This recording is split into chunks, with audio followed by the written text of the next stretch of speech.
Былога офицера службы бяспекі Лукашэнкі пасадзілі за палітыку. Андрэю Спасаву 49 гадоў. З самага дзяцінства ён займаўся спортам, скончыў брэсцкае вучылішча алімпійскага рэзерву і стаў майстрам спорту па боксе. Кар'еру сілавіка Спасаў пачаў з тэрміновай службы ў 38-й брэсцкай дэсантнай брыгадзе. Браў медалі на спаборніцтвах па рукапашцы, а пасля застаўся ў войску. Пайшоў у афіцэрскі атрад спецназа ў Віцебску.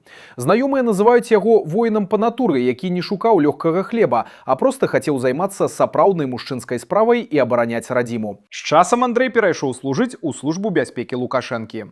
Знаёмы кажа, што ніякага жадання выслужыцца ці быць бліжэй да Лукашэнкі у Спасава не было. Проста ў гэтым падраздзяленні былі добрыя умовы для прафесійнага развіцця. Аднак у 2020 годзе, ці нават крыху раней, Спасаў звольніўся. Гэта адбылося праз тое, што афіцэр сутыкнуўся з рэчамі, якія ніяк не сумяшчаліся з яго паняццямі пра гонар і годнасць. Воін па натуры, які абраў гонар, кажа ягоны знаёмы.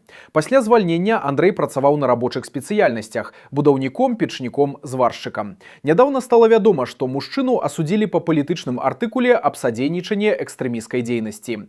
Суд адбыўся ў другой палове 2025 года. Як затрымалі Спасава, невядома. Цяпер ён у калоніі.